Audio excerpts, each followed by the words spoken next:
The first bark didn't sound like a warning, it sounded like something breaking, like the last thread of life snapping in a place where nothing was supposed to survive. And in the middle of that violent storm, where the wind howled like it was trying to erase the mountain itself, that sound shouldn't have existed, but it did, cutting through the chaos just enough to make him stop. He had learned a long time ago not to ignore things that didn't make sense, because the world he came from was built on the idea that the smallest detail could be the difference between walking out alive or disappearing without a trace. And something about that bark felt wrong, not just because it was weak, but because it carried something heavier, something desperate, something that didn't belong to an animal simply lost in the storm. He stood still on the narrow trail, rain hitting his face in sharp, cold bursts, his breath steady, controlled, his body already shifting into a state it knew too well, scanning, listening, calculating, because even though he had left that life behind, it had never really left him. The bark came again, fainter this time, dragged thin by exhaustion, and then silence swallowed everything once more. But the damage was already done, because now he couldn't unhear it, couldn't pretend it wasn't there, and the part of him that had once been trained to move toward danger instead of away from it had already made the decision before his mind could argue. He stepped off the trail. The forest closed around him instantly, thick and unforgiving, branches snapping under the pressure of the storm, the ground slick with mud and hidden roots waiting to trip anyone careless enough to rush. But he didn't rush. Every movement precise, controlled, his body remembering things it wasn't supposed to need anymore. Another bark echoed faintly through the trees, closer now, but weaker, like something running out of time, and something inside his chest tightened in a way that had nothing to do with the cold.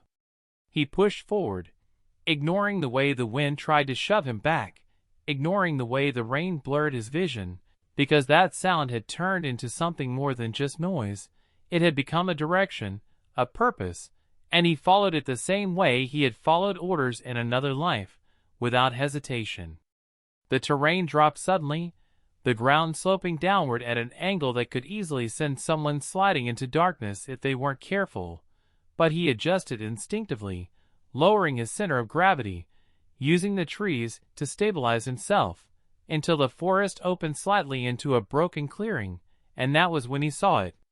At first it looked like nothing, just a shape tangled in debris, something the storm had dragged into a corner and forgotten, but then it moved, barely, just enough to separate itself from the chaos around it, and then came the sound again, closer now, raw and cracked, a bark that felt more like a plea than a call. He moved toward it slowly, his eyes scanning everything around him out of habit, because nothing in places like this was ever simple. Nothing came without a hidden edge, and when he got close enough for the details to come into focus, something inside him shifted hard enough to leave a mark. It was a German shepherd.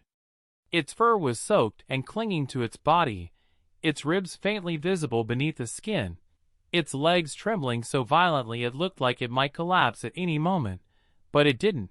It stayed standing, barely, its eyes locked onto him with an intensity that didn't match its condition.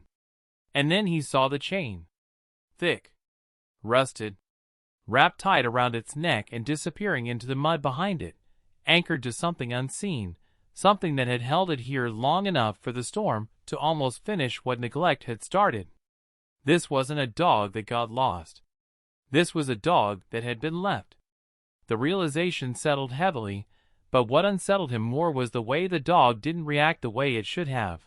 It didn't try to run, didn't bark again, didn't show fear or aggression. It just stood there, shaking, watching him like it had been waiting, like it had known someone would come, and that kind of expectation didn't come from nowhere. He crouched slowly, lowering himself to its level, his movements careful, deliberate, giving it space, giving it a choice, because forcing anything in a moment like this could break whatever fragile thread was still holding it together. The dog took a small step forward, just one, and the chain snapped tight with a harsh metallic sound, stopping it instantly, and the way it froze after that, the way it didn't even try again, said more than anything else could. It had learned its limit. That hit harder than it should have. He reached out slowly, his hand steady despite the cold biting into his skin, and when his fingers finally brushed against the dog's fur, it didn't flinch, didn't pull away, it closed its eyes for a brief second, like that touch had meant something, like it had been holding on just long enough to feel it. Something inside him tightened, something old, something he thought he had buried, because he recognized that kind of endurance, that quiet refusal to give up even when everything said you should, and in that moment, walking away stopped being an option. He shifted his focus to the chain, his hands moving quickly now, testing it, feeling the weight, the rust, the way it resisted every attempt to loosen it, and frustration flickered briefly, because he didn't have the tools he needed, didn't have the time, and the storm was getting worse, the temperature dropping fast enough to turn this into something far more dangerous than it already was. He scanned the ground, searching for anything he could use, anything at all, and that was when his eyes caught something beyond the clearing, something that didn't belong to the forest. A structure. Broken. Half collapsed. Sitting in silence just beyond the trees, like it had been waiting longer than the storm, longer than the dog, longer than anything else around it. His body went still again, not from hesitation, but from recognition, because places like that never stayed empty for long, not truly, and the moment his eyes fixed on it, something deep in his instincts shifted, warning him in a way words couldn't explain. Behind him, the dog made a faint sound, not a bark this time, something quieter, something strained, and when he looked back, its eyes weren't just on him anymore. They were on the structure. And whatever was inside it was the reason this dog was still here. The dog did not take its eyes off the structure, and neither did he, because whatever lived in that silence beyond the trees had already changed the shape of the night, turning a rescue into something else, something heavier, something with a pulse hidden under it, and as the rain came down harder, hammering the leaves and flooding the clearing with a cold that cut through fabric and skin alike, he could feel that old part of himself returning in full, the part built for uncertain ground, for bad instincts, for moments when the world looked still on the surface, but danger was already moving underneath. He rose from his crouch without taking his attention off the building, every movement economical, measured, and the German shepherd shifted with him as much as the chain allowed, not barking, not whining, just staring with a rigid focus that made one thing painfully clear: this animal was not afraid of the storm anymore, not in the way normal creatures would be, because something inside the place had taught it that there were worse things than wind and cold and darkness. The structure sat maybe 40 yards away, half swallowed by the trees, one side sagging where the roof had begun to cave in, the boards blackened by years of weather, the doorway hanging open like a broken mouth, and even from this distance it looked wrong, not just abandoned but stripped of something human, as if whatever purpose it had once served had been twisted into something cruel long before nature started tearing it apart. He looked once more at the chain around the dog's neck, at the raw skin beneath the rusted metal, then back to the building, connecting the line between them with a certainty he did not want but could not ignore. This dog had not wandered here.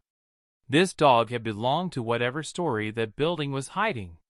He lowered one hand slowly toward the shepherd again, letting his fingers rest along the wet fur at the side of its neck, and the animal leaned into the contact for just 1 second, a tiny, broken movement, but enough to tell him it was still fighting to trust, still fighting to stay present, still choosing him in a night that had given it no reason to believe in rescue.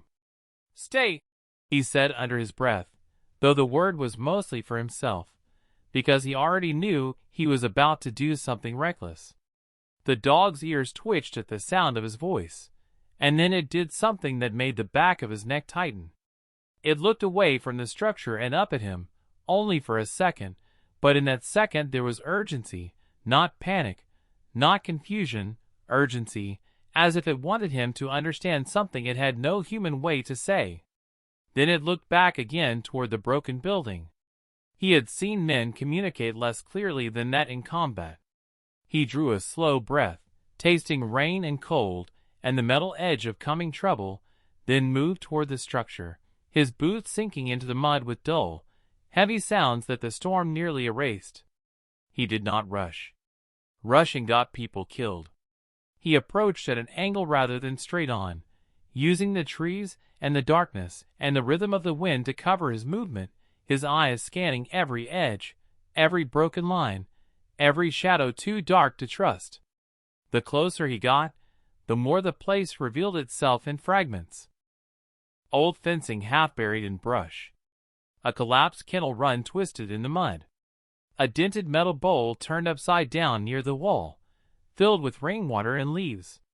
Scratches on the wood near the doorway, some old, some not old enough. The sight of the kennel run stopped him for half a heartbeat. This hadn't just been a place someone used once. Dogs had been kept here. More than one, maybe many. The storm pushed hard against his back, as if trying to drive him forward now, and he moved the last few steps until he reached the outer wall, flattening briefly beside the doorway. The wood was slick beneath his gloved hand, cold enough to feel almost oily, and from inside the structure came that sound again, the one he had picked up through the storm before, breathing. Slow. Uneven. Human. He listened longer. Beneath the breathing there was another sound, almost lost in the weather, a faint clink of metal shifting against metal, then silence again. He leaned slightly, just enough to change his angle into the doorway, and the darkness inside shaped itself into outlines. A table on its side. Shelves ripped loose from the wall. Torn feed bags spilled across the floor, their contents long rotted into the boards. A lantern hanging dead from a nail. Stains. Not all of them old. His eyes slid deeper into the room until they found the figure against the far wall again, half covered by a collapsed blanket or tarp, one leg stretched awkwardly, one arm bent beneath the body. For a moment, he could not tell if the person was conscious, but then the shoulders moved with another ragged breath. Alive. Barely. He stepped inside. The temperature dropped immediately, not because it was colder than outside, but because the air in the building had that stale, trapped feel of a place where pain had lingered too long. He smelled wet wood, mold, old animal waste, blood, and under it all the bitter chemical sting of something medicinal or industrial that had long since soaked into the walls. The floor creaked once under his weight, and he froze, waiting, but the figure at the far wall did not react. Another step. Then another. Rain drummed on the roof above in chaotic bursts, leaking through holes and broken seams, each drop hitting the floor with a quiet ticking sound that made the room feel like it was counting down to something. When he got close enough, he saw that the figure was a man, older but not frail, broad through the shoulders in the way military men often remained even after the years tried to break them down, his face hollowed by cold and exhaustion, beard grown wild, lips cracked, skin pale beneath dirt and dried blood. One side of his jacket had been sliced open and wrapped badly with strips of cloth darkened by blood loss. There was bruising around the wrists. Deep bruising. And on the floor near his hand lay the end of a broken restraint, steel cuff snapped from a chain bolted to the wall. The sight of it tightened every muscle in him. This was not some drifter hiding out in a ruin. Someone had held this man here. He crouched at once and put 2 fingers near the side of the man's neck. Pulse. Weak but steady enough to matter. The man flinched at the touch like his body remembered violence before it remembered help, and one eye opened halfway, clouded, unfocused, struggling to place the shape in front of him. His lips moved but no sound came. He leaned in slightly. "Don't talk." The man swallowed hard, breath shuddering, and tried anyway. The words came in fragments, scraped raw. "Dog outside!" He looked back toward the doorway without thinking. Even from here, he could hear the faint drag of the chain in the clearing, hear the storm curling around the frame of the open door. "Yeah." he said quietly. "Dog's alive." Something changed in the wounded man's face then, not relief exactly, because relief belonged to people who believed they were safe. And this man clearly did not, but something close to it, something fierce and tired and deeply rooted. His hand twitched weakly toward the door. "Not leave!" He didn't know whether the man meant don't leave the dog, or don't leave this place, or don't leave him. And right then it didn't matter. "I'm not leaving either of you." The words left his mouth before he could examine them, before he could decide whether he meant them. But once spoken they settled in him with the weight of something final. He looked quickly over the injuries, the torn side, the swelling at the ribs, the split skin at the temple, the signs of dehydration, exposure, blunt force trauma, and maybe worse hidden under the jacket. This man should not have been alive. Yet he was. The dog outside should not have been alive. Yet it was. Nights like this did not produce two survivors by accident. There was a reason, and reasons had names and faces eventually. The man's half-open eye fixed on him with visible effort. "They come back." That landed like a stone dropped into still water. Not might come back. Not could. Come back. He kept his voice calm. "Who?" The man's breathing caught, then turned jagged, like even the memory cost him. "Took dogs. Took everything. Thought I was done." He coughed once, dry and painful, and a faint red line touched the corner of his mouth. But he stayed. He did not need to ask who he meant. Outside, thunder rolled over the mountain, close enough to shake the walls, and the German shepherd barked once, louder than before, sharp enough to cut through the storm, and both men reacted to it instantly. The wounded man tried to lift himself, failed, and a look of raw alarm flashed through the fog of pain. The dog barked again, but this time it was different. Not a cry, not a plea, a warning. Every nerve in his body lit up. He stood in one motion and turned toward the doorway just as a beam of white light sliced through the rain outside, moving across the clearing in a hard, searching arc. Not lightning. A flashlight. Someone was out there, and they were close enough for the dog to smell before either man had heard a footstep. He moved to the wall beside the door and lowered himself into the shadows, every sense sharpening until the whole room seemed to breathe with him. Outside, the chain rattled violently. The dog did not stop barking now. Good. Brave. Too brave. Then came the sound of boots in mud. More than one set. Slow. Careful. People who knew the ground. A voice rose faintly through the storm, blurred by wind but unmistakably human. "There. I told you something was still here." Another voice answered, colder, calmer. "Then find it." The wounded man on the floor let out a tiny sound that was almost less than breath, but it was enough. He heard it. He knew those voices. And in that exact moment, with the flashlight beam sliding closer to the doorway and the German shepherd fighting the chain outside like it would tear its own throat open before giving up on the man inside, he understood that this storm had not led him to a rescue. It had led him straight into the middle of a hunt.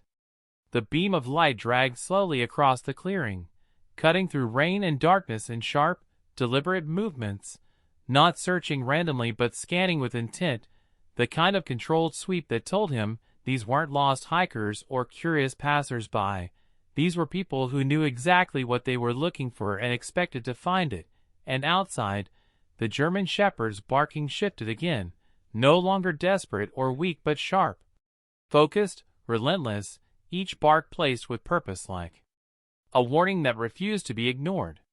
He pressed himself closer to the wall beside the doorway, his body blending into shadow, his breathing nearly silent, his mind already working ahead, calculating angles, timing, numbers, because whatever was about to happen, it wasn't going to be quick, and it wasn't going to be clean.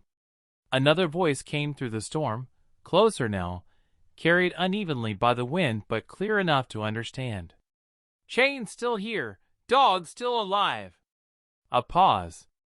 Then the colder voice again, tighter this time. Then he didn't die. The words hung in the air heavier than the storm itself, confirming everything in an instant, confirming that the man on the floor hadn't just been abandoned, he had been left to die, and now the people who had done it were back to make sure the job was finished. The wounded man inside shifted weakly, a strained breath slipping from him, and for a split second the sound seemed too loud, too exposed, but the storm swallowed it before it could carry, and still, the tension in the room doubled, because now every second mattered in a way that left no room for hesitation. He moved quickly but carefully, dropping back to the man's side, his voice low, controlled, barely more than a breath. How many? The man blinked slowly, trying to focus, trying to pull himself out of the fog of pain. 3, maybe 4, they split. His voice broke, and he clenched his jaw against the effort. One always hangs back. That was enough. More than enough. He nodded once, even though the man could barely see it, and shifted his attention toward the doorway again, listening, filtering the storm, separating natural noise from human movement, and there it was, footsteps, heavy but controlled, spreading out through the clearing, one circling left, another staying near the center, one more moving wider, cutting off the backside, just like the man had said, trained or experienced, maybe both. This wasn't random cruelty. This was organized. The dog barked again, louder now, and the chain clanged violently as it lunged forward, pushing against its limit, refusing to stay still, and that sound drew the beam of light directly toward it, locking onto the animal with a harsh glare that made its soaked fur shine in sharp flashes. There it is, one of them said, stepping closer. Should have killed it too. The words landed like a weight, heavy and casual at the same time, and something inside him hardened instantly, not emotional, not reckless, but cold, precise, the kind of focus that didn't come from anger, but from clarity. He scanned the room quickly, identifying what he could use, what he couldn't, the broken table leg, solid enough to serve as a weapon if needed, the loose boards on the floor, the angle of the doorway, the darkness behind him, the wounded man, still breathing but barely, and then the dog outside, still fighting, still holding attention exactly where it needed to be. He leaned in one last time, his voice low. Stay quiet. No matter what. The man's eye flickered with understanding, fear, and something else, something that looked almost like acceptance, like he had already been through this once and didn't expect a different ending, and that thought pushed something deeper inside him, something he didn't let surface, because this wasn't the time for that. This was the time to move. He positioned himself just inside the doorway, out of direct line of sight, but close enough to react instantly, his body coiled, ready, every muscle tuned to the exact moment when waiting would turn into action. Outside, the first figure stepped fully into view, partially silhouetted by the flashlight beam, heavy jacket, boots caked in mud, one hand gripping the light, the other resting near something at his side, something long, something that reflected just enough to suggest metal. A weapon. The man moved toward the dog without hesitation, ignoring the barking, ignoring the chain, as if he had done this before, as if the animal's resistance meant nothing to him, and behind him, another figure appeared briefly through the trees, then vanished again, confirming the spread, confirming the trap tightening around the clearing. End it! The second voice called out, sharper now, impatient. We're wasting time.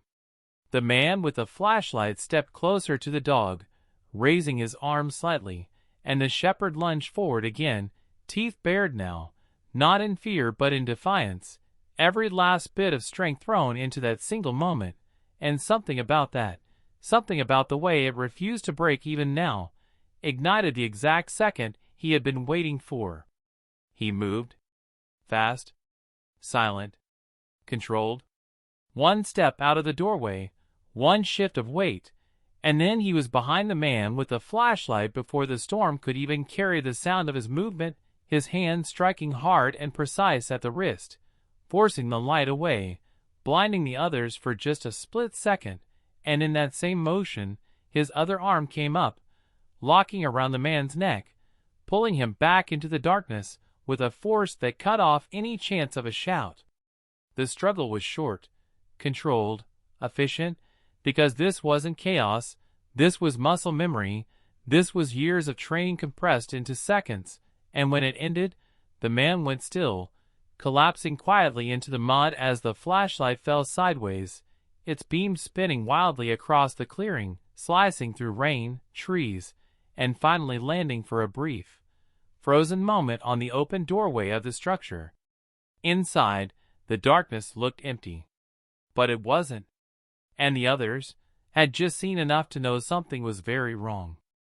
The beam of the fallen flashlight spun wildly across the clearing before settling at an angle that painted everything in broken light, rain streaking through it like needles, shadows stretching and collapsing with every sway of the storm, and for a single suspended moment, everything went quiet in the worst possible way, the kind of silence that doesn't mean safety but calculation. The kind that comes when hunters realize something in their pattern has just changed. The body at his feet didn't move, the breath gone from it, the weight already sinking into the mud as if the earth itself was eager to swallow the evidence.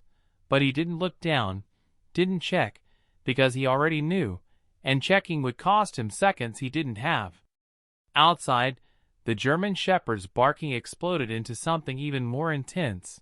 No longer just a warning but a signal, loud and relentless, echoing through the trees and bouncing off the broken structure, and that noise shattered the brief silence like glass.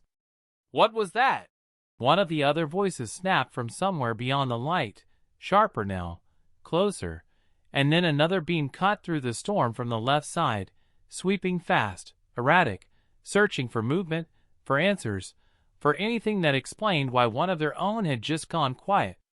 He moved immediately, dragging the body just enough to shift it out of the direct beam, letting shadow take it again, then slipping back into the doorway with a smoothness that left no trace behind, his mind already reconfiguring the situation in real time. They knew now. Not what exactly, not yet, but enough to change their behavior, enough to make them cautious instead of careless, and cautious enemies were always more dangerous. Inside, the wounded man let out a shallow breath, the faintest sign of life, and he dropped beside him again for just a second, his voice low, controlled. "They're here." The man's eye flickered, focusing with effort, pain etched deep into every line of his face, but there was no surprise there, only a grim kind of confirmation, like this moment had been waiting for him as much as he had been waiting for it. "Told you," he rasped, barely audible, and his hand twitched weakly against the floor. "They don't leave loose ends." The word settled into the air like something final, but he didn't let them stay there, didn't let them define what came next, because this wasn't over, not yet. Outside, footsteps shifted again, faster now, less spread out, converging toward the center where the fallen flashlight lay, and the second voice came again, tighter, colder. "Check him." A figure moved into the beam, stepping carefully through the mud, crouching beside the fallen man, and for a brief second, the light angled just enough to illuminate the face, the stillness, the unnatural position of the body, and then everything changed. "He's down!" the man shouted, the control in his voice cracking for the first time, and instantly the clearing came alive with movement, more beams cutting through the darkness, more footsteps closing in, the storm no longer masking them, but amplifying every motion, every sound, every shift of weight. The dog lunged again, chain rattling violently, its barking turning feral now, raw and unrestrained, because it knew, it understood escalation in a way most people never could, and its reaction fed the chaos perfectly, drawing attention, splitting focus, creating the exact kind of disorder he needed. He stood slowly inside the doorway, positioning himself just out of sight, his body still, his breathing steady, his mind narrowing to a single line of action, because this was no longer about avoiding conflict, this was about controlling it. The second man rose from the body, turning sharply, his light sweeping the area, pausing briefly on the chain, the dog, the empty space where the first man should have been standing, and then it shifted toward the structure. Toward him. "He didn't just drop," the man said, voice low but sharp, cutting through the storm. "Someone's here." The words landed like a trigger, and the others adjusted instantly, spreading again, but tighter this time, more focused, more dangerous, and then came the sound he had been waiting for, a step toward the doorway, cautious but committed, someone deciding to clear the structure. He tightened his grip on the broken table leg, feeling the weight of it, the balance, the rough edge where it had snapped, turning it into something more than just debris, turning it into a tool, and as the beam of light crossed the threshold, slicing through the darkness inside, he moved again. The man stepped in just enough, just past the frame, his attention forward, his weapon slightly raised, but not fully ready, and that was the mistake. One step too confident. One fraction too slow. He closed the distance in silence, the movement precise, controlled, the strike fast and direct, and the impact was enough to drop the man before a sound could fully form, the light slipping from his hand, crashing to the floor, and rolling in a wild arc that threw shadows against the walls, like something alive. He caught the falling body before it could hit hard, lowering it quickly, quietly, but the damage was already done, because outside, the sudden loss of that second beam, the abrupt silence where there should have been movement, triggered something immediate. "Inside!" The cold voice snapped, no hesitation now, no caution, just command, and the remaining figures shifted fast, converging toward the doorway with a speed that left no doubt. This next moment would not be controlled, it would be chaotic, violent, and final. He stepped back into the deeper shadows of the room, placing himself between the doorway and the wounded man, his body squared, ready, the storm roaring behind the approaching footsteps, and for a brief second, everything slowed, the kind of stillness that comes just before impact, just before everything breaks open. Behind him, the wounded man let out a faint breath, almost a whisper, not a plea, not fear, just a single word that carried more weight than anything else in that room. "Dog!" And outside, the German shepherd did something no one expected. The chain snapped. The sound of the chain snapping did not crack through the storm like metal breaking, it sounded like a promise being kept, sudden and violent and final, and in the same instant the clearing outside exploded into movement, the German shepherd lunging forward with every ounce of pain, hunger, fear, and loyalty inside its battered body, no longer restrained by rust or rope or the cruelty that had held it in that place. And the force of that release changed the shape of the night so completely that even the men outside hesitated for one fatal second. One of them turned toward the blur of fur and mud just as the dog hit him low and hard, not with the wild panic of an animal cornered but with the direct, committed force of something that had chosen its target and accepted the cost, and the man lost his footing in the soaked clearing, crashing backward into the mud as the flashlight in his hand flew sideways and disappeared into the brush, leaving only darkness and rain and the raw, furious sound of barking that now seemed to come from everywhere at once.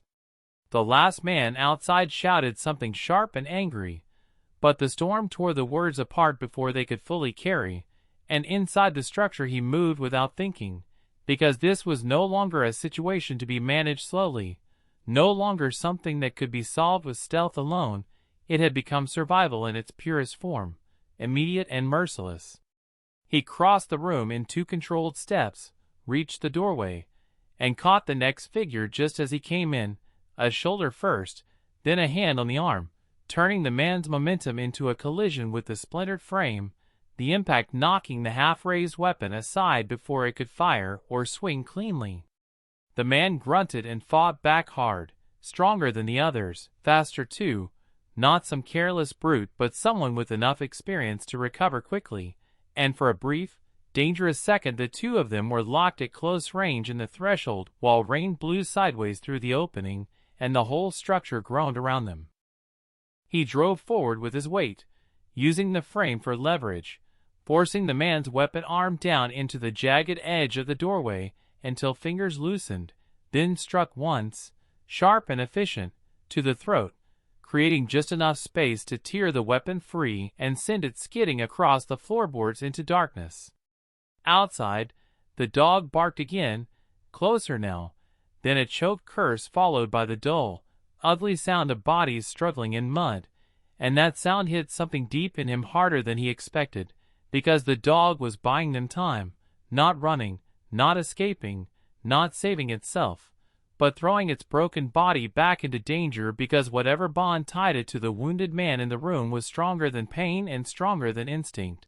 And there was something terrible and beautiful about that kind of loyalty, something too pure for a night built on cruelty. The man in the doorway recovered fast, throwing an elbow backward that clipped his ribs and sent a sharp burst of pain through his side, but pain had never been a language his body respected, not anymore, and he answered with brutal precision, turning the man hard into the wall, stripping away balance, then driving him down to the floor with enough force to end the fight before it could become prolonged. He stayed over him only long enough to make sure he would not rise again, then straightened and listened. One outside, maybe one more farther back. Hard to tell with the storm. Harder now, with the dog moving unpredictably through the clearing, changing the soundscape every second. He stepped back from the doorway and looked toward the wounded man on the far side of the room. The man was trying to push himself up, failing, one hand slipping on the wet boards, every movement carved out of pain and stubbornness. "Stay down," he said, sharper this time. The man ignored him, and managed only enough strength to drag himself partly upright against the wall, his face pale and drawn tight, but his eye clear in a way it hadn't been before, because the chain breaking had done something to him too, had rekindled something beneath the blood loss and the exhaustion, something harder than survival. "He won't run," the man rasped, breath unsteady. "He never ran." The statement did not sound like pride. It sounded like heartbreak. Then another sound came from outside, not barking this time, but a short, wounded yelp abruptly cut off, and the expression on the man's face changed so fast, and so deeply, that it felt like watching someone get hit by a bullet you could not stop. He did not think. He moved. Through the doorway, into the storm, into the knife-cold rain, and the blinding sweep of darkness broken only by lightning far off behind the ridgeline. The clearing had become a churned field of mud and water. One man was down near the broken chain stake, half-curled, clutching his forearm, where the dog had torn through fabric and skin. Another shape moved near the edge of the trees, lower, angrier, recovering. And there, several yards beyond them, the German shepherd staggered sideways, then regained footing, chest heaving, fur slick with rain and something darker, its ears flat, teeth bared, eyes bright with the terrible focus of an animal that had already accepted death and therefore feared nothing. The last standing man had a long knife in one hand and a light in the other, the beam jerking wildly as he tracked the dog, trying to keep distance, trying to find the right angle, and in the whiteness of that beam the shepherd looked almost unreal, gaunt and skeletal and half-broken, yet somehow larger than it should have, larger because purpose can do that, larger because love can make a creature seem enormous. He circled left without a sound, using the storm and the mud and the man's narrowed focus, but then the flashlight swung once, too far too fast, and caught the edge of his movement. "There!" the man shouted, twisting toward him, and the dog moved at the same exact second, not away, not in panic, but directly into the path of the blade as if its only concern was keeping the man's attention off the doorway behind them.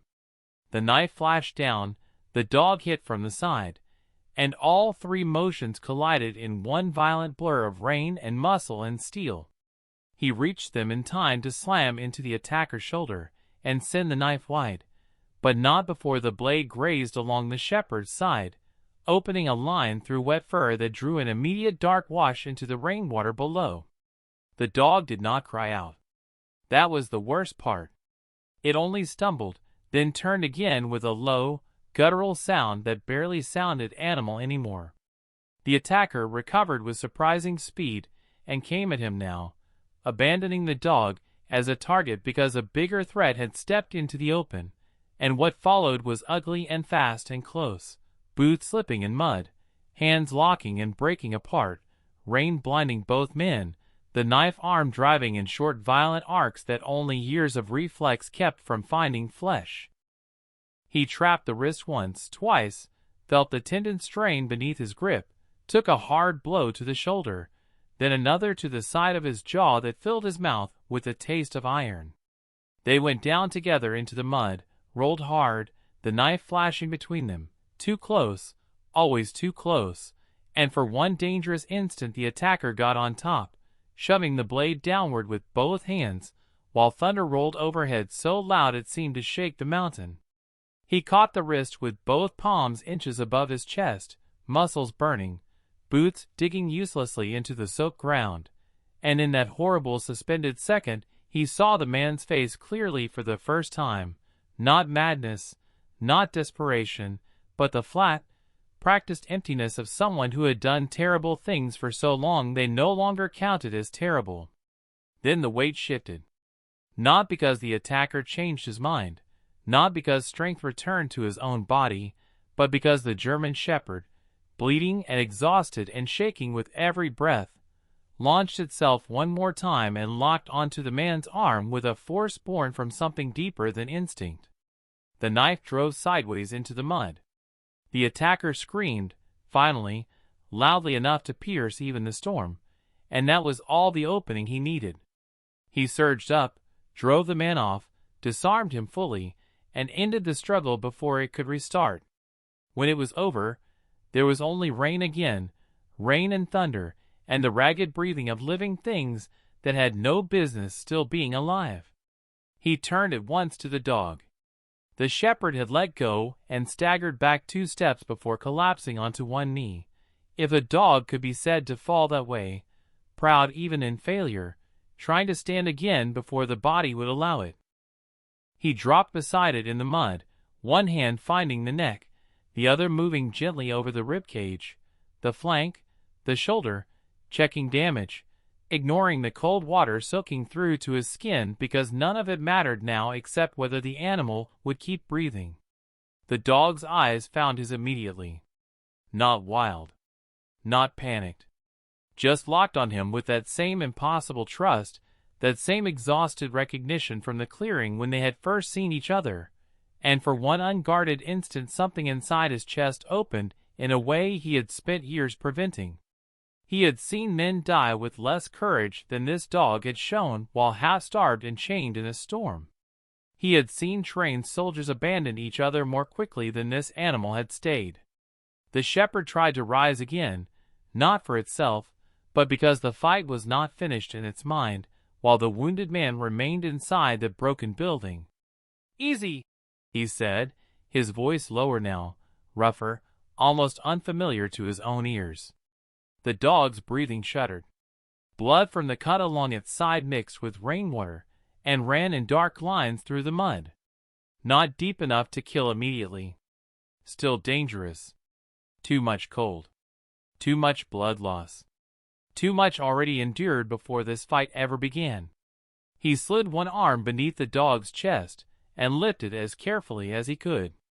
The shepherd stiffened once, then accepted the support, leaning more weight into him than it wanted to, still trying to stand under its own strength even now. Together, half carrying and half guiding, he brought it back toward the doorway. Inside, the wounded man had dragged himself far enough to see the opening, and when the light from outside hit his face, what appeared there was not relief in any simple sense. It was the raw, stunned look of someone watching the one thing he had believed lost forever walked back into reach. The dog saw him too. Everything else disappeared from its body at once, the tension shifting into urgency, and despite the blood and the weakness it pulled forward with a sudden strength that came from somewhere beyond exhaustion. He let it go the last few feet. The shepherd crossed the floorboards awkwardly, stumbling once, then again, and still kept going until it reached the wounded man and pressed itself against him with a low sound so deep and broken it barely qualified as a whine. The man folded over it as much as his injuries allowed, one shaking hand burying into soaked fur, forehead resting against the dog's neck like he had been carrying that exact motion inside him for days, maybe longer, and the silence that followed was heavier than any gunfire, any threat, any storm outside, because it was made of recognition and grief and a kind of love stripped so bare it did not need words. He stood there in the doorway, chest rising hard, rain still dripping from his sleeves, and looked at the two survivors on the floor of that ruined place, the wounded soldier and the dog that had refused to leave him for dead, and he knew with absolute certainty that whatever had happened here was bigger than a random act of cruelty. Men did not come back through a mountain storm to erase one old soldier and one half-starved dog unless something worth hiding was buried beneath the blood. The wounded man lifted his head slowly, one hand still on the shepherd as if letting go would break something essential, and looked toward him with an expression made of pain and urgency, and the final strength of someone who understood time was running short. "There's more," he whispered. "They weren't the end of it." Then, from somewhere beyond the far tree line, deeper in the mountain where the storm rolled black over the ridges, a distant engine started, low and mechanical and very much alive, and all three of them understood at once that the men in the clearing had never been the real threat. The sound of the engine didn't belong to the storm. It cut through it with a mechanical certainty that felt colder than the rain and heavier than the wind, a low rumble that echoed across the ridgeline and settled into the ground beneath his boots, and in that moment the entire situation shifted again, because what had just happened in the clearing was no longer the climax of the night. It was only the beginning of something larger, something organized, something that had not yet revealed its full shape. He stepped fully inside the structure, pulling the broken door just slightly inward to reduce the light spilling out, not enough to close them off, but enough to make them harder to spot from a distance, then turned his attention back to the two on the floor, the wounded man and the German shepherd still pressed tightly against each other like separation would undo them both. The dog's breathing was uneven now, faster than it should have been, each rise and fall of its chest slightly sharper, slightly more strained, and the line of blood along its side had grown darker, heavier, despite the rain that had soaked everything else clean.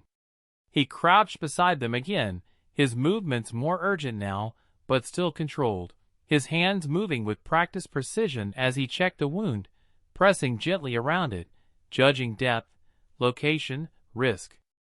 "Stay still," he said quietly, more to the dog than the man, because the shepherd was already trying to shift, already trying to pull itself up again, as if the moment for rest had already passed.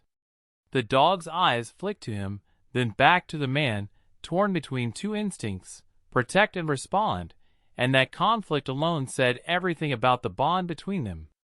"You move, you bleed more," he added, firmer this time, and something in his tone, something old and unarguable, made the dog settle just enough, not fully, but enough to give him the seconds he needed.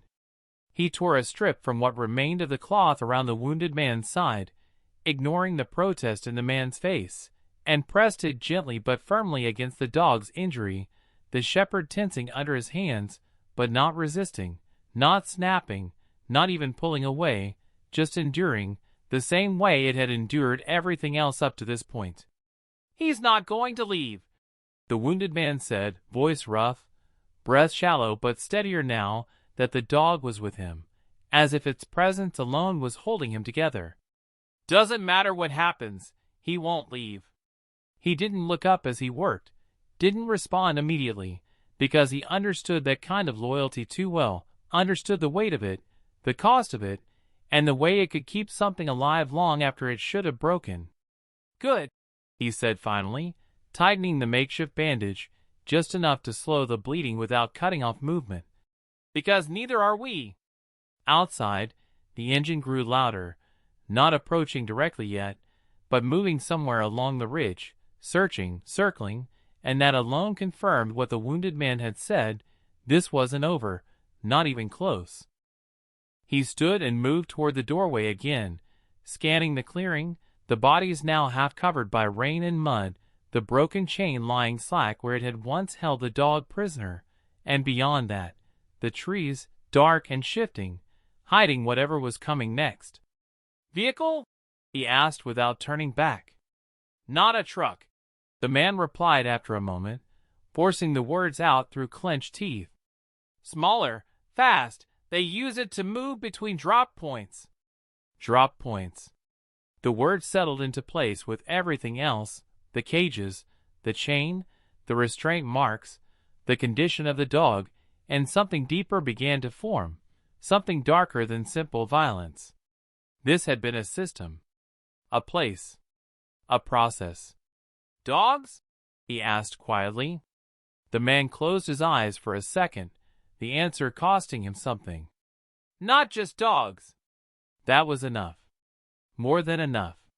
He stepped outside again, the rain immediately reclaiming him, cold and relentless, washing over his face, his hands, his thoughts, but it couldn't wash away what he was starting to understand. This place had not been abandoned.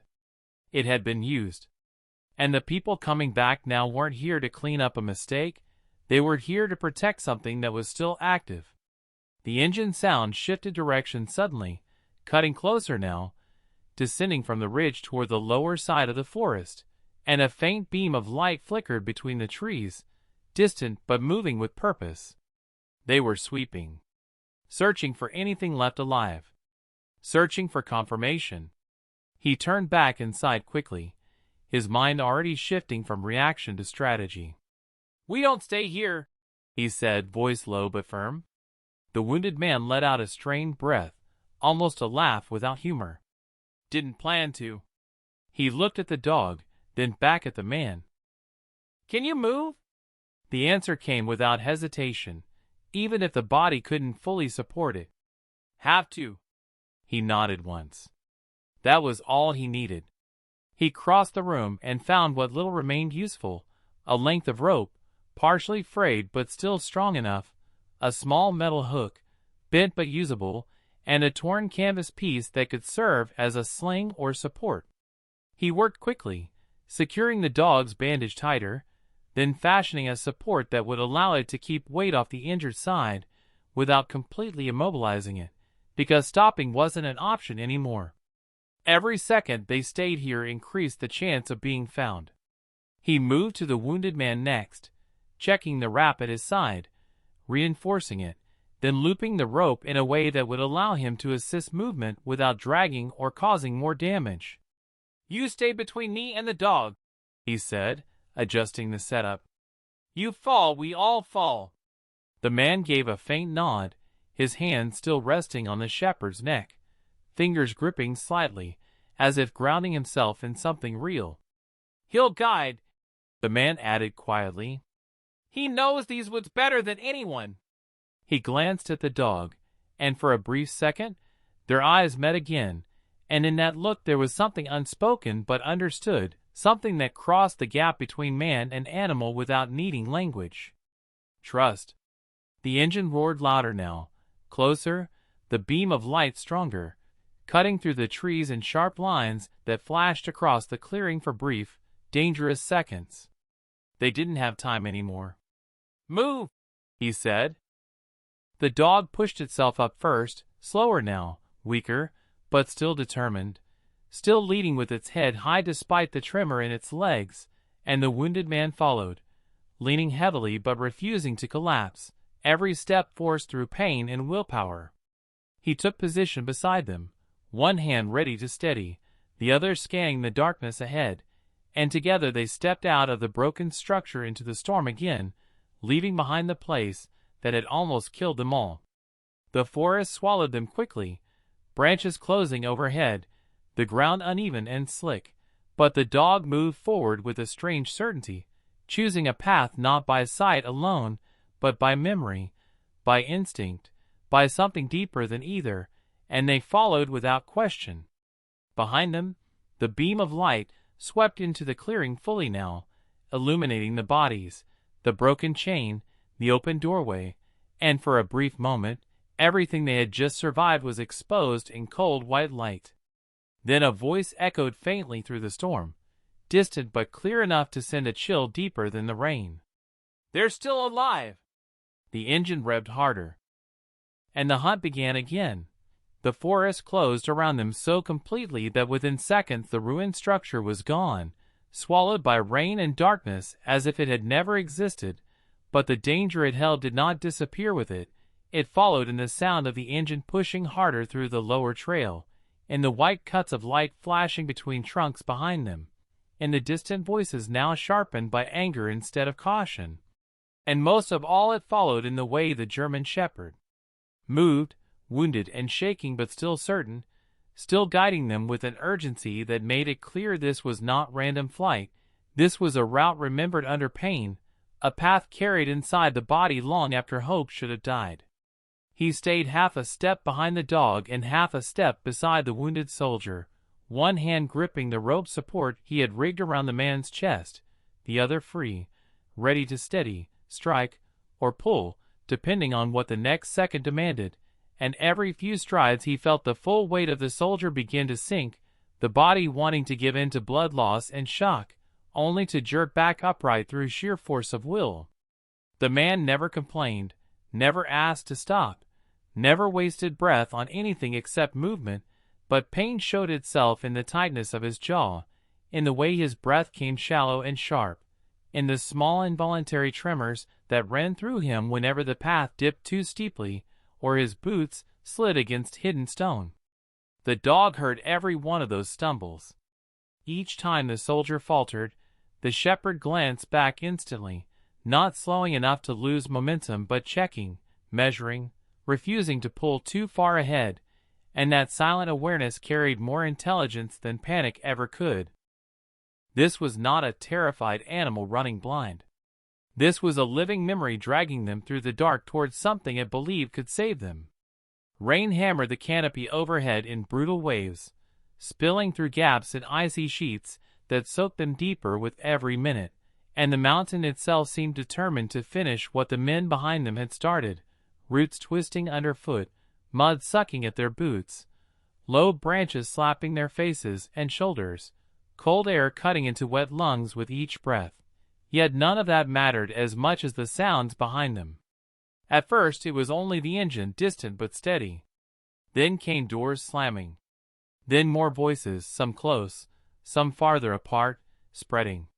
They had split up again. They were tracking on foot now.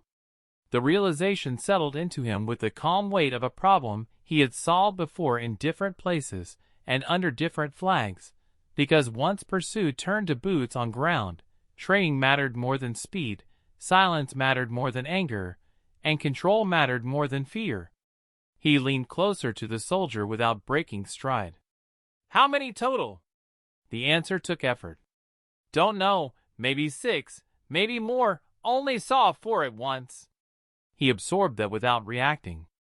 4 had been enough to nearly end them already. More meant this mountain was not just a hideout, but a network. "What were they moving?" he asked. The soldier kept going, one step, then another, every movement bought by pain. "Animals first, then other things, crates, meds, tags, records." The last word hit differently. Records meant structure. Records meant names, numbers, routes, proof. It also meant motive. Men willing to chain a German shepherd in a storm and leave a soldier to bleed out would not come back merely for revenge. They would come back for what might expose them. Ahead, the dog veered sharply right, away from what little remained of a clear trail, and down into a narrow gully half hidden by brush. He almost missed it, until he saw the shepherd lower itself and slip beneath a curtain of wet branches that concealed the descent. He guided the soldier after it, one careful step at a time, boots sliding in mud before finding purchase on stone, the gully tighter and steeper than it first looked. Water rushed through the bottom in a cold, fast stream no more than ankle deep but enough to wipe away tracks if they stayed within it, and the moment they dropped into that channel, he understood the dog's choice. Smart. Very smart. The sound of the water would soften their movement, the mud above would retain less detail, and the overhang of roots and brush would hide them from lights unless someone came nearly on top of them. The soldier saw it too. Even through the haze of pain, one corner of his mouth moved in something like grim pride. "Told you," he breathed. "He guides." The shepherd paused just long enough to make sure they had followed, then continued downstream, limping now with more visible effort. The raft wound along its side, darkening where blood seeped through the cloth, but never once drifting from the path it had chosen. He watched the dog carefully as they moved and felt a pressure building in his chest that had nothing to do with exertion. Years earlier, before he had left service, before the quiet had turned into a kind of exile he called retirement because it sounded cleaner than what it really was, he had known working dogs, seen what they could do under fire, seen the discipline in them, the loyalty, the uncanny instinct. But this felt different. This was not duty shaped by training alone. This was devotion forged in suffering, and it made the animal in front of him feel less like a companion and more like a force that refused to let a story end in darkness. The gully bit sharply, and with the bend came a brief shield from the wind. In that pocket of relative silence, they heard the searchers more clearly above. Flashlights swept somewhere along the ridge line they had just left. A voice called out, then another answered from farther west. "Track's gone near the wash," one shouted. "Spread out. Check lower." Good, he thought, because lower was exactly where they were, but hidden lower, moving in water, moving under cover. Still, it would not take long for someone smart to think the same way. He needed distance. He needed cover deeper than brush. He needed somewhere to stabilize the soldier and the dog before both of them collapsed past the point of movement. The gully widened slightly ahead, and the shepherd stopped so suddenly he nearly ran into it. The dog's ears came forward. Its body lowered, not in surrender but in alertness. He listened. At first, he heard only water and rain and the far-off engine idling somewhere upslope. Then, faintly, another sound emerged from ahead. Metal, rhythmic, loose, tapping in the wind. He moved around the dog just enough to see past the bend and caught the outline of something unnatural beneath the trees, low and long, mostly covered by runoff and moss. A culvert entrance. Maybe an old drainage route. Maybe part of something larger left from a logging operation or an abandoned service road. The dog moved toward it without hesitation. "You know this place?" he asked the soldier quietly. The man blinked rain from his lashes and stared through the dark. "Old runoff tunnel," he said after a moment. "Leads under the ridge. Comes out near the old fire road if it hasn't collapsed." If it hasn't collapsed was not comforting, but it was better than open ground. Above them a light suddenly swept across the top of the gully, too close now, bleaching wet leaves white for a fraction of a second before moving on. They had no choice. He urged the soldier faster, not enough to send him falling but enough to override the body's desire to stop, and together they pushed toward the culvert. Up close it looked worse than he had hoped. Concrete cracked along one side, rusted grating twisted open long ago, black water rushing through the center, while the edges remained just barely passable. The dog entered first, head low, paws splashing into the darkness without pause. He guided the soldier after it, ducking as the ceiling dropped, then followed, and within 5 steps the world outside vanished almost completely. The storm dulled to a heavy roar above and behind them. The flashlight beams became faint ghosts at the entrance. The air changed too, colder somehow, with the mineral smell of wet concrete and earth sealed too long from sunlight.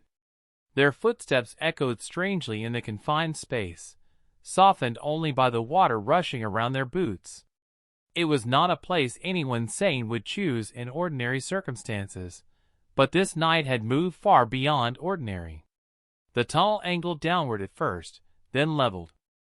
Water dripped from cracks overhead in a steady, uneven rhythm. The soldier's breathing grew harsher in the enclosed air, each inhale sounding rougher than before, and twice his knees buckled enough that he would have gone down without the rope and the hand at his back. The dog kept looking over its shoulder, reading his condition, then pushing on. He knew that pattern. The animal was taking them somewhere specific, somewhere important. After another minute, the darkness thickened enough that even his eyes struggled. He reached down, found the dropped flashlight he had taken from the man in the clearing, and clicked it on only long enough to check footing and direction, keeping the beam low and narrow. The tunnel walls were lined with old maintenance markings almost erased by time. On one side, half covered in mineral stains, he saw a faded symbol, and below it a number. Not useful now. What mattered was that the passage kept going. What mattered was that the dog did not hesitate. Then the tunnel widened unexpectedly into a chamber where two drainage lines met, the ceiling higher here, the sound of the water louder and more chaotic. Along one wall, half hidden by debris washed in over many seasons, sat the remains of old storage shelves, rusted tools, rotted tarp, and a metal locker hanging open on one hinge. The shepherd stopped there and turned back to them, not uncertain, not resting, but expectant. It wanted them to look. He eased the soldier down against the driest section of wall he could find and moved to the debris. The locker was mostly empty, but beneath the tarp lay a sealed plastic case gray with dust and grime. He wiped it with one sleeve and found a latch. Not locked. Inside were emergency road flares, a half-ruined first aid pack, a small coil of line, and two thermal blankets still vacuum-packed despite the years. He let out one short breath through his nose. It was not salvation, but it was enough to buy time. The soldier saw the supplies and closed his eyes briefly, not in relief exactly, but in gratitude sharpened by exhaustion. He worked fast, because speed now was kindness. One thermal blanket around the soldier first, another partly around the dog once he had redressed the wound with cleaner bandaging from the pack. The shepherd endured it with the same rigid patience as before, watching the soldier the entire time, only relaxing when one of the man's hands found its neck again. He gave the soldier a small amount of water from an old maintenance bottle he rinsed and refilled from a cleaner runoff drip near the wall, careful not to give too much too fast, then checked the side wound again. Still bad. Still bleeding, though slower. Infection risk later if they made it that long. Right now the real enemy was shock, cold, and pursuit. The soldier swallowed, breathed, then looked at him more steadily than before. "There's proof," he said. "Not here. Up ridge. Hidden site. They use old service roads. Shipped through private transports. If they catch us before daylight." He did not finish. He did not need to. If they caught them before daylight, there would be no witnesses, no records, no rescued dog, no wounded survivor, only mountain and mud and another story buried. "Where is the site?" he asked. The soldier lifted a shaking hand and pointed somewhere above and beyond the tunnel wall. "Fire road exit. Then north cut. Cabin that isn't a cabin. Basement under it."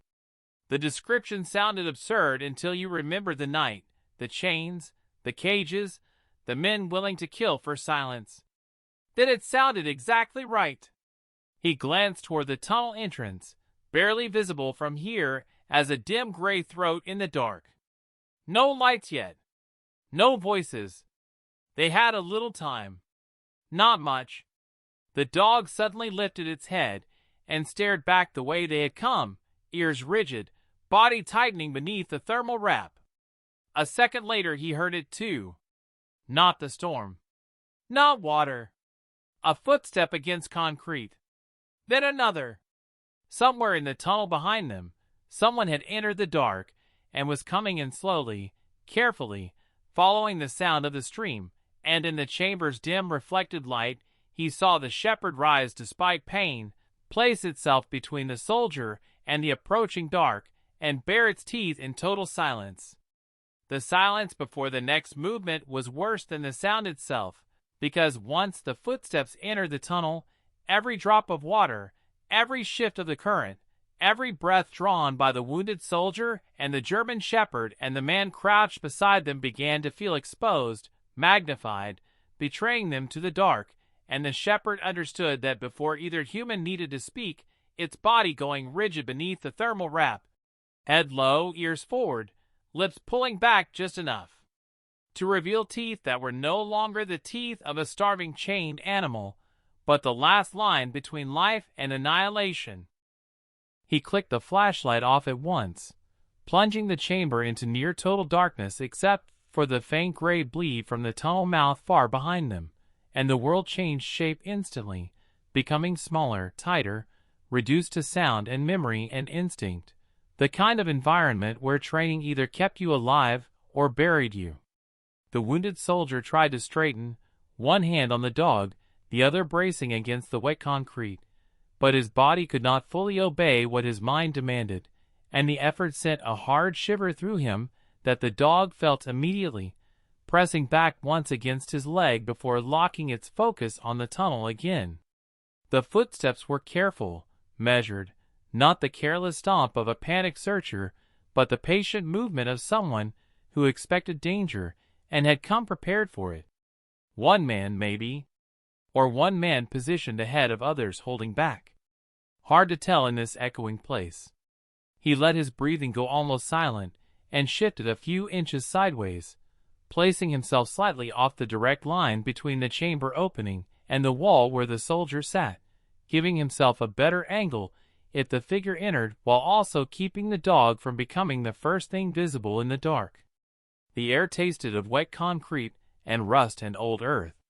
Water rushed through the middle channel with enough force to blur small sounds, but not enough to hide a human step placed deliberately against the raised edge. Then came a pause. Whoever was out there had reached the wider chamber entrance and stopped. Listening. Measuring.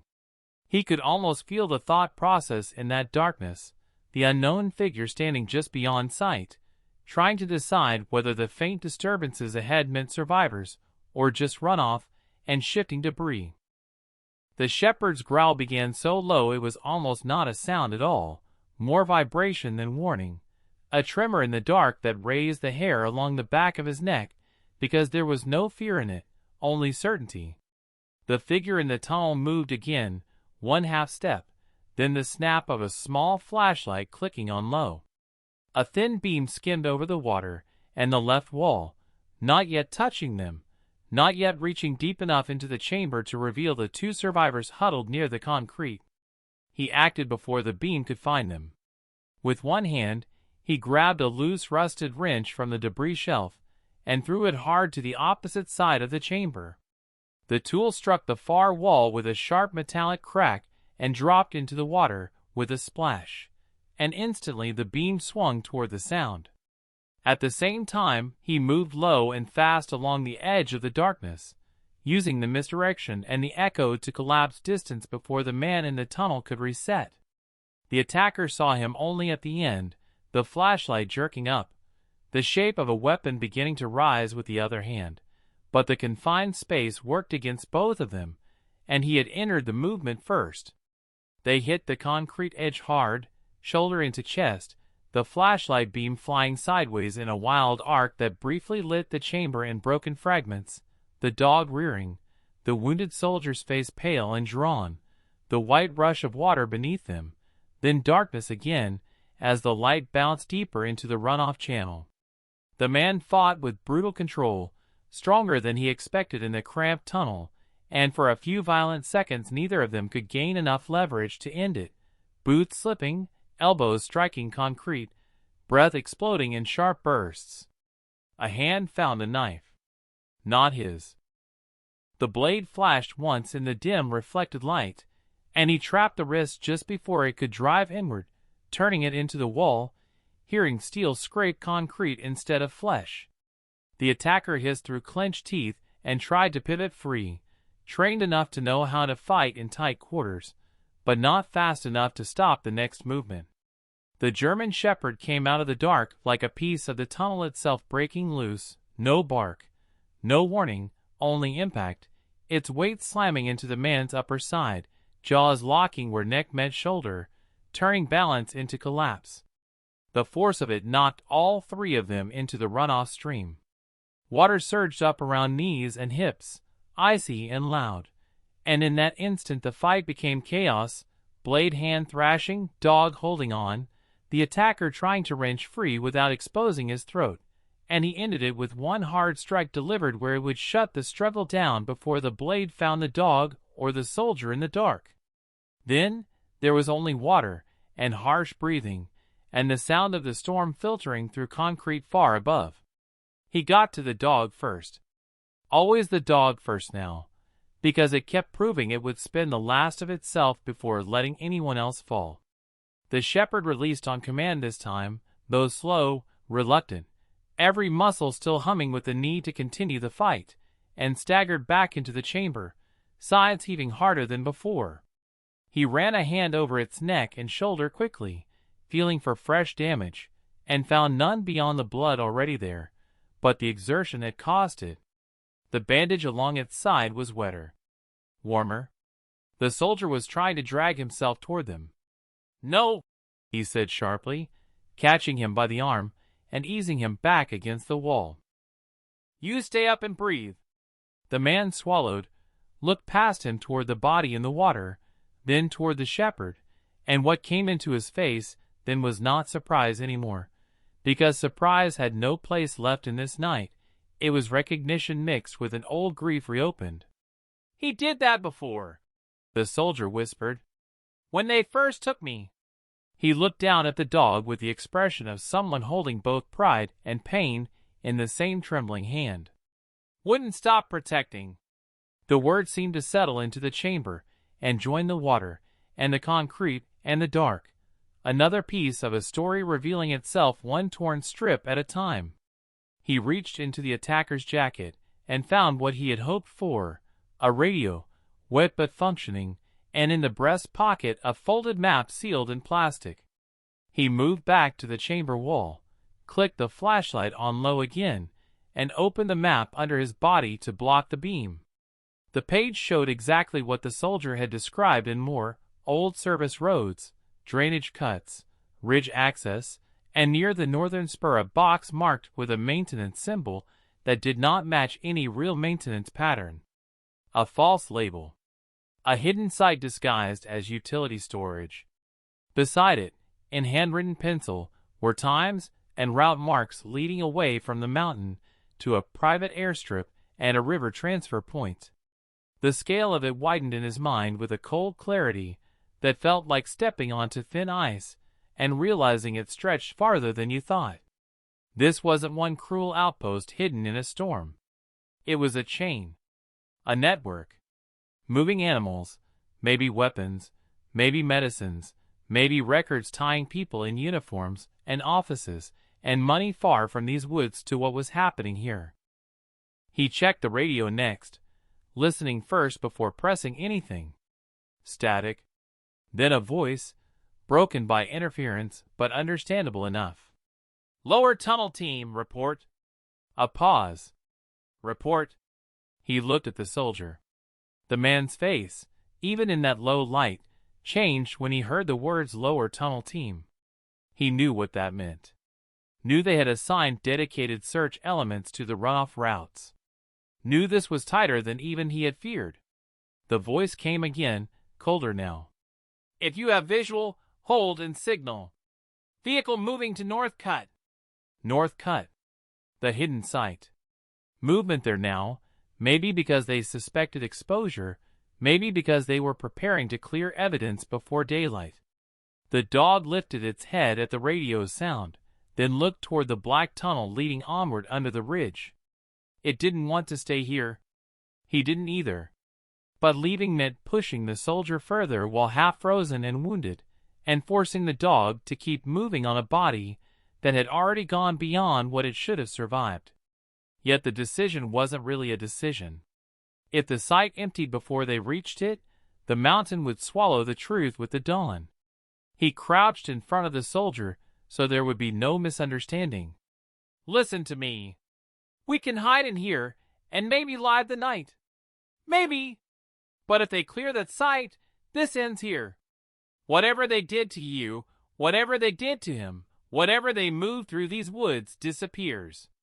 The soldier closed his eyes once, briefly, as if gathering the last of himself from places already shutting down, then opened them again with something hard and focused in them. "North Cut," he said. "We finish it." There was no drama in the words. No speech. Just decision. He nodded once and repacked what little they had salvaged, securing the map inside his jacket, tucking the radio into his belt, tightening the soldier's wrap and the dog's bandage one more time, even though the shepherd bristled at the delay. Then he listened ahead into the continuation tunnel and heard what he needed. No voices, no lights, only moving water and the deep muffled hush of earth above. "Up," he said. The soldier tried and failed on the first effort, breath tearing out of him in pain, and before frustration could crush what little strength remained, the dog stepped in close and pressed its body along the man's injured side in the exact place where support was needed, bracing without command, offering leverage with a simple instinctive intelligence that made the movement look rehearsed. Together they got him upright. For a second the soldier bent over the shepherd, one hand buried in its fur, forehead touching the side of its head, and in the dim light it looked less like a man leaning on a dog and more like a man remembering why he had not died. They moved. Out of the chamber, and deeper through the runoff tunnel, following the map now, following the dog still, the passage sloping upward in places, narrowing in others, forcing them sideways through choke points where jagged concrete brushed shoulders and old roots pushed through cracks like fingers. Twice he had to stop and listen as sounds above suggested vehicles or boots crossing overhead. Once dirt trickled from the ceiling, and the whole passage groaned with the weight of stormwater pressing around it. The farther they went, the more the mountain felt alive in a hostile way, as if it knew they were carrying something dangerous through its hidden veins.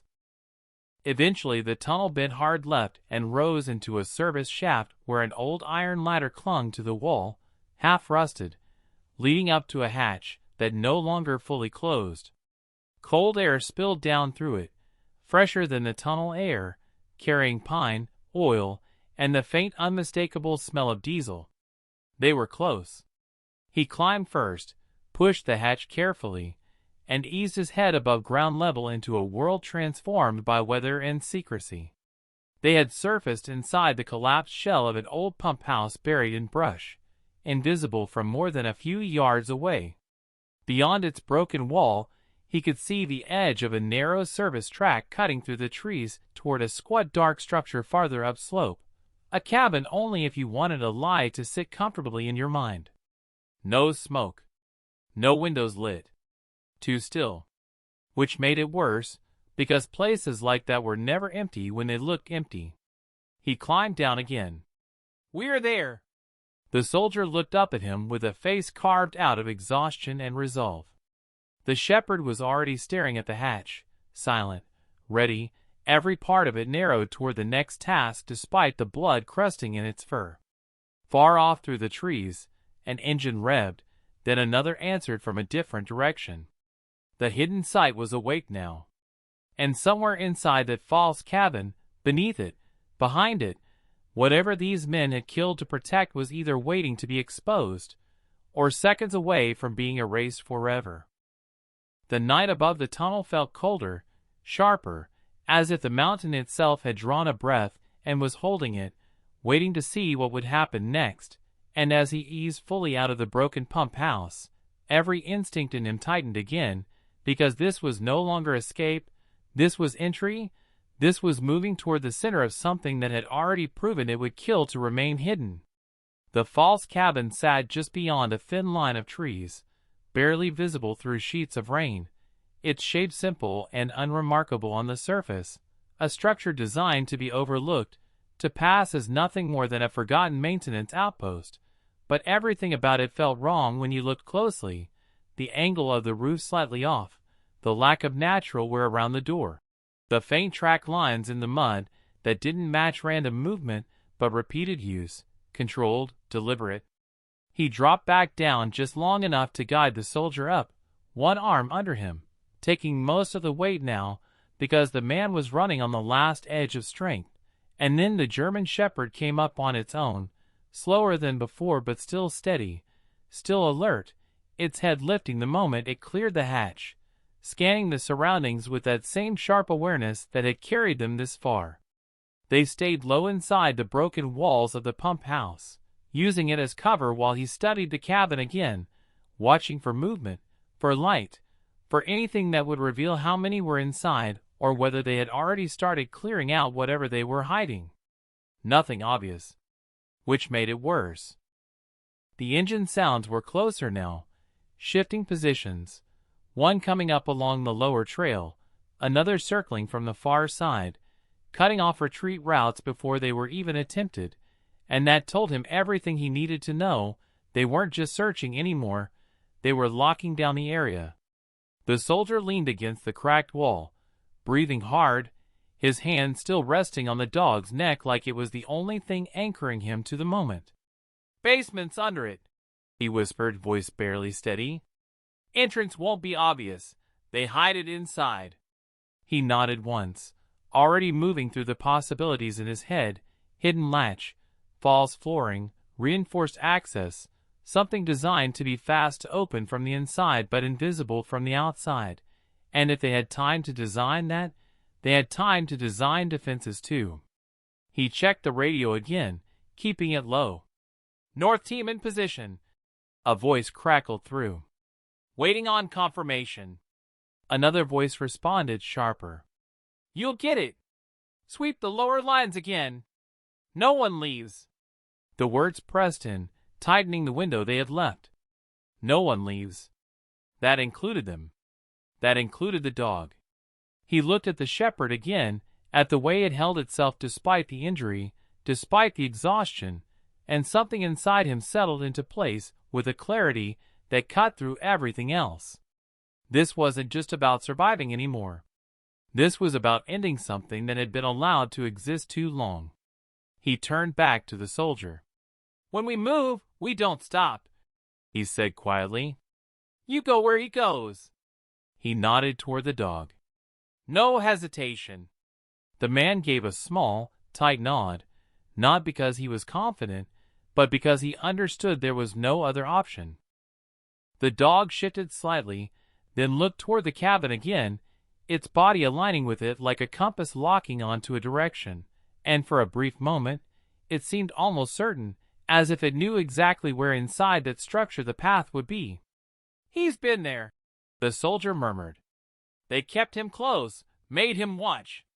The words carried a weight that didn't need explanation, and for a split second, anger flickered through him, sharp and controlled, not reckless, but enough to fuel what came next. He moved first, low and fast, crossing the open ground between the pump house and the outer tree line, every step placed with precision to minimize sound despite the mud, despite the rain, using the storm's chaos to mask their movement, and behind him, the dog followed, guiding the soldier with subtle shifts, slowing when needed, pushing when necessary, never breaking that invisible line between them. They reached the trees, then moved along the edge, circling slightly to approach the cabin from an angle that gave them the most cover, and as they got closer, the details sharpened. The door was reinforced, newer than the rest of the structure. The windows were dark but sealed. No light leaks. No sound from within. Too clean. Too controlled. He paused just short of the outer wall, listening, feeling for vibrations, for movement, anything at all, and then he heard it, faint but unmistakable, a low mechanical hum beneath the floor, steady, continuous, not natural, not part of the storm. Something was running down there. Something important. He turned back briefly, meeting the soldier's eyes, and in that look, there was no need for words. Both of them understood exactly what this meant. They were not just hiding something. They were still operating. He reached for the door slowly, testing at first, not opening, not forcing, just feeling, and it gave slightly, unlocked, but heavy, like it had been reinforced to withstand pressure, not to keep people out, but to keep something inside. That thought lingered for just a fraction of a second before he pushed it aside. Not now. He eased the door open just enough to slip through, the interior dark and still, the smell inside different from the tunnel, cleaner, controlled, but underneath it, chemicals, metal, something sterile mixed with something rotten. The dog entered next, slower, more cautious now, its body lowering slightly, its senses shifting, reading the space in a way neither human could fully match, and then the soldier came in, barely holding himself upright, one hand on the wall to steady himself. Inside, the cabin looked simple at first glance. A table, a few chairs, storage shelves, but nothing was used naturally, nothing felt lived in, everything felt staged, and that alone confirmed what they already suspected. He moved deeper into the room, scanning the floor, the walls, the edges, looking for inconsistencies, for anything that broke the pattern, and then the dog stopped suddenly near the center of the room. It didn't bark. It didn't move. It just stood there, staring at a section of the floor, its body completely still. He stepped closer, crouched, and ran his hand over the boards, feeling the slight difference in alignment, the faint gap that shouldn't be there, and then he found it, a recessed latch, almost invisible unless you knew where to look. The soldier let out a slow breath behind him. That's it.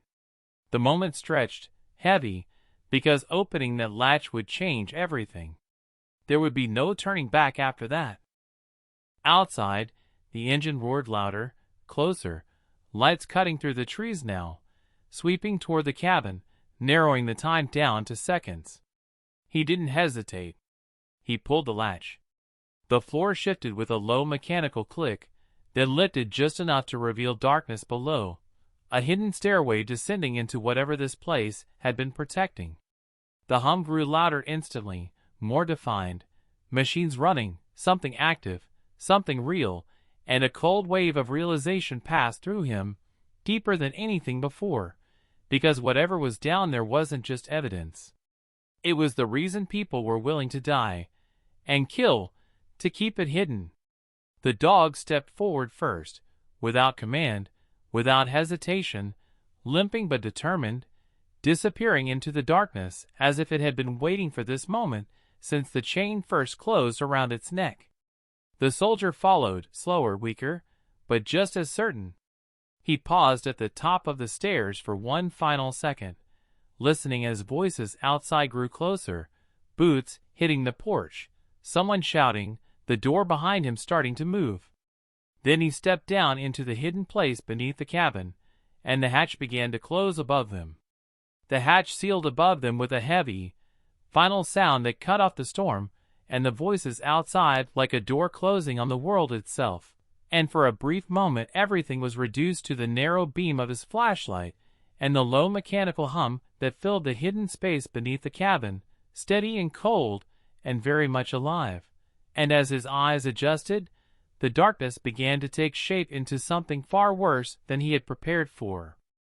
The stairs descended into a wide underground chamber carved into the mountain, reinforced with concrete and steel, not crude, not temporary, but deliberate, funded, engineered, and organized with the kind of precision that didn't belong to small operations or random cruelty, and the smell hit next, sterile chemicals mixed with something organic and wrong. Something that carried suffering in a way no amount of cleaning could erase. The German Shepherd reached the bottom first and paused, not out of fear, but because it had arrived somewhere it remembered too well, its body going still, head lowering slightly, breath uneven, and for the first time since he had found it in the storm, something like hesitation passed through it. The soldier stumbled down after, one hand dragging along the wall, and when his eyes lifted to take in the chamber, whatever strength he had left tightened into something raw and sharp, because this was not just a place he had been held, this was the place he had tried to expose. Rows of metal enclosures lined one side of the room, some empty, some not, shapes moving faintly inside them, animals, different sizes, different conditions, some too still, some watching with dull, exhausted eyes that had long forgotten what freedom looked like, and along the opposite wall stood tables, equipment, crates labeled in codes instead of names, instruments that suggested testing, tracking, altering, not caring what the cost was as long as the result served whoever was behind it. The hum came from deeper within, a reinforced section where heavier machines operated behind glass panels, screens flickering with data, numbers, records, everything cataloged, everything controlled, and in that moment the full weight of it landed. This wasn't just trafficking, this wasn't just abuse, this was systemized, documented, profitable, and protected. The dog moved again, slowly now, limping forward, weaving through the space like it knew exactly where it needed to go, stopping finally near one of the enclosures that hung open, its door bent, its lock broken, and when the soldier saw it, something inside him broke through the exhaustion completely. "That's where he was," he whispered, voice cracking under the weight of memory, and the dog stepped inside it for just a second, then turned back, as if showing, as if confirming, as if saying this is where it started, and this is where it ends. He scanned the room quickly, already shifting from shock to action, because they didn't have time to stand in what this place was, not with men above them already forcing the door, already realizing something had changed. "Records," he said, moving toward the screens, his hands working fast, pulling drives, cables, anything that looked like it carried data, because this was what mattered now, not just survival, but proof, something that would outlive them if it came to that. The soldier pushed himself forward too, slower but driven now by something stronger than pain, reaching one of the tables and grabbing a stack of files, his hands shaking as he flipped through them, confirming, recognizing, and the anger in his eyes burned through the weakness in his body. Above them, a loud crash echoed down through the structure, the door finally giving way, voices flooding in, louder now, closer, and the reality of the moment snapped tight again. They were out of time. "We need to move," he said, turning back, grabbing what he could carry, shoving the rest into a pack he found nearby, prioritizing speed over perfection, because hesitation now would kill everything they had just uncovered. The dog barked once, sharp, focused, then moved toward the far side of the chamber, stopping at a narrow passage partially hidden behind stacked crates, another exit, another route, something meant for escape or transport, and without question, he followed. The soldier came behind, clutching the files against his chest like they were the only thing holding the night together, and the sound of boots above turned into footsteps on the stairs, descending fast, too fast. They entered the passage, just as the first light cut through the chamber behind them, voices shouting, orders snapping, chaos breaking loose as the men realized what had been found. The passage was tight, rough, unfinished compared to the main chamber, leading downward again before turning sharply, the air colder, thinner, but moving, which meant it led somewhere real, somewhere outside, and they pushed through it with everything they had left. The dog led, never slowing despite the injury, driven now by something beyond instinct, something tied directly to the man behind it, and the soldier followed, stumbling, nearly falling twice, only kept upright by the rope and the hand that refused to let him collapse.